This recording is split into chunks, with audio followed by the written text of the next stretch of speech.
great players. They have a great organization. And you tell them one thing. What is good, Raider Nation? It's your boy Raider Alex back with yet another video for you guys. Anybody that's new to the channel, you guys love Raider related content just like this, make sure to like, comment, subscribe to the channel. Also make sure to hit that bell notification, that way you get notified every time I post a video just like this one. Without further ado, let's jump right into the topic of this video. The Las Vegas Raiders offense once again failed to put up over 20 points on the board, and luckily enough their defense was able to be dominant in this game and carry them to the victory. The Raiders offense was able to rush the ball for 96 total yards, one rushing touchdown by Josh Jacobs, and quarterback Jimmy Garoppolo threw for 208 passing yards with one touchdown pass and one interception. Look, there was a lot to analyze from watching the tape right here, a lot of ups and downs and also some new contributors to this offense. Definitely a lot to analyze and break down, so without further ado, let's jump right into the tape. Here, the Raiders finally get our second round pick, tight end Michael Mayer out of Notre Dame, involved in the passing game. And I think we need to get him more involved as a passing threat in this offense. On this next one, Andre James misses a block, which leads to a loss of yards for Josh Jacobs on this running play right here. Right here we can see left guard Dylan Parham loses his matchup. He's unable to get his hands on the guy's chest, and this allows the Packers defensive tackle to be able to push his hands off of him relatively easy, and he's able to come up and make the sack on third down and get the Packers defense off the field.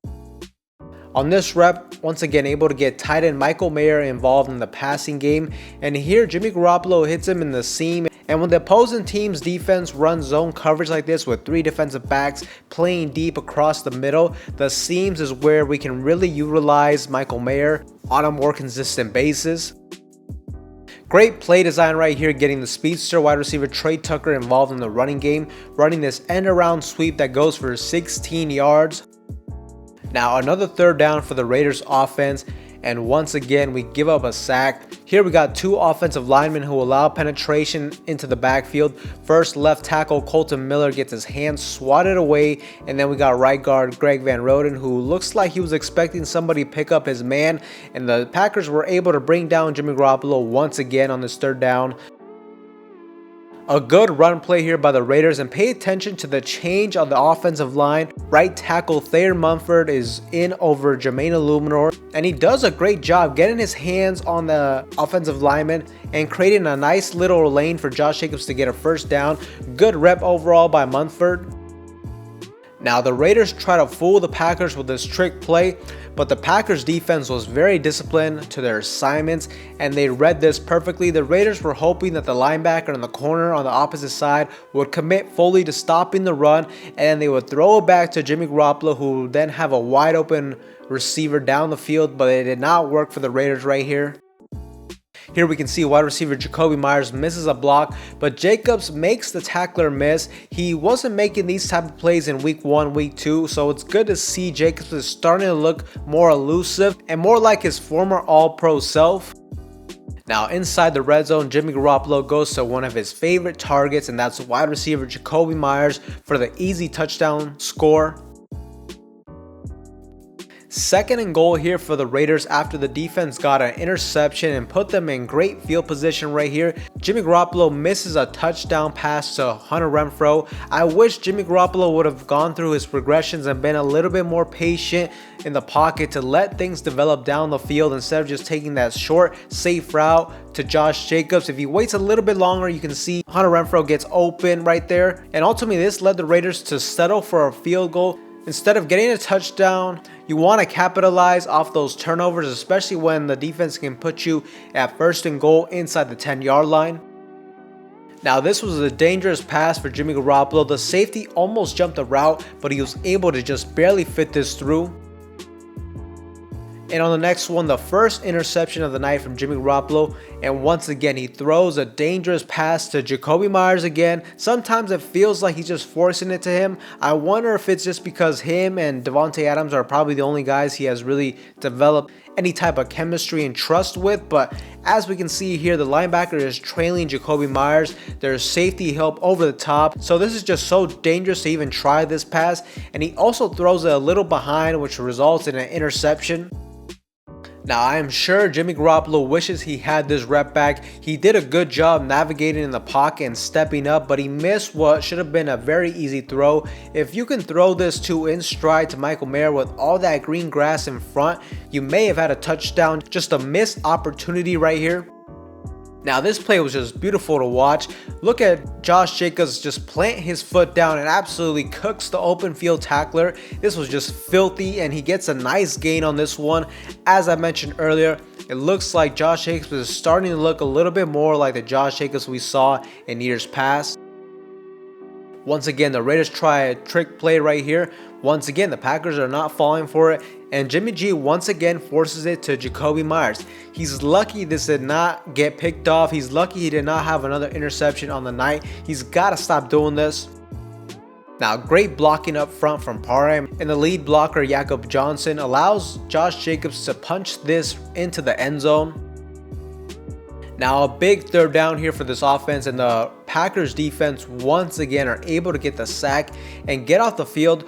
Nobody was really open down the field, and Thayer Munford got beat on the edge. So this was 3 different occasions where the Packers defense were able to create a sack on third down and get off the field. Now, down the stretch though, I will say we were able to run the ball a little bit more effectively, as we see here with Andre James and Parham doing a better job creating a running lane. And then Josh Jacobs also has the vision to go in the inside as he sees Thayer Munford was kind of struggling on his run block on the outside. So just good overall run. Now, another missed read from Jimmy Garoppolo in the crucial stages of the game late in the fourth quarter. And in this scenario, the Raiders are up 17-13. If the Raiders can just get a score, or if they can just simply keep moving the chains and run the clock out, we win this game without needing the defense to make another play. And right here, he misses tight end Michael Mayer, who was wide open in the flat. And if he would have thrown it to him, this would have easily gone for a first down. Instead, he throws it short to Josh Jacobs, and on the next play we run it on third down, and we are forced with a 4th and short situation, and that's where Josh McDaniels elected to kick a field goal instead of going for it, where Daniel Carlson ultimately missed the field goal.